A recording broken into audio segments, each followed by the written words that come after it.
বৌমা তুমি কি ব্যস্ত আছো? আশ্চর্য, আপনি দেখতে পাচ্ছেন না আমি সাজগোজ করতেছি? আপনারা সারাদিন আমাকে ডিস্টার্ব করেন কেন? তুমি না কইছো তোমার খাওয়া দাওয়া সবকিছু খেয়াল রাখতে। এখন তো সকাল 10টা বাজে গেছে, সকাল থেকে কিচ্ছু খাও নাই, এলাকা তোমার লাগে আমি নাস্তা বানাই লিয়েছি। ও আচ্ছা, নাস্তা নিয়ে আসছেন। তা দেখে কি নাস্তা নিয়ে আসছেন? বৌমা আমার পোলাটা পিঠা খুব পছন্দ করে। হে কয় আমার হাতে পিঠা নাকি অনেক মজা, দুনিয়াতে এত মজার পিঠা কেউ বানাইতে পারে না। না আমি নিজ হাতে বানাইছি, খাও খাও, মজা পাইবা। আপনাকে তো আমি এর আগে 100 বার বলেছি, কথা কি কান দিয়ে ঢোকে না? আপনাকে বলেছি না যে আমি এইসব অয়েলি মিষ্টি জাতীয় খাবার খাই না, আমি ডায়েট করি।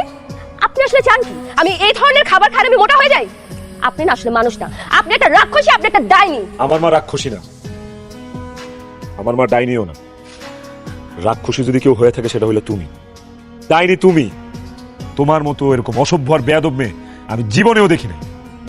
একটা অসুস্থ মানুষ, একটা বয়স্ক মানুষ, তোমার শাশুড়ি যাকে তোমার নাস্তা বানায় খাওয়ানোর কথা, সেই মানুষটা তোমার জন্য পিঠা বানায় নিয়ে আসছে আর তুমি সেটা উড়ে ফেলাই দিলা। জানি তুমি মিষ্টি খাও না, এই জন্য পিঠার মধ্যে আমি বেশি চিনি দেই নাই, অল্প একটু চিনি দিয়ে আমি পিঠাটা বানাইছি, মিষ্টি মিষ্টি দেই নাই, তোমার কোনো ক্ষতি হইতো না। দেখছো দেখছো আমার মা তোমার কতটা ভালোবাসে। তুমি চিনি খাও না, মিষ্টি খাও না, সেজন্য মা পিঠাতে চিনি মিষ্টি ওইভাবে দেয়ই নাই। আর তুমি এই খাবারটা ফালাই দিলা, তুমি একটা খাবারের অবমূল্যায়ন করলা। এমন একদিন আইবো যেদিন খাবার চাইবা, খিদায় পেট কামড়াইবো, কিন্তু খাওন পাইবা না।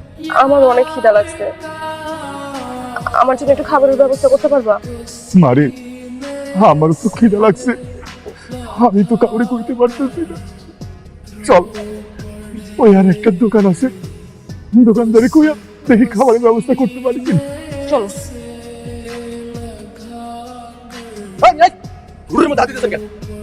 কয়টা দিন ধরে আমরা কিছু খাইতে পারি না, টাকা নাই তো।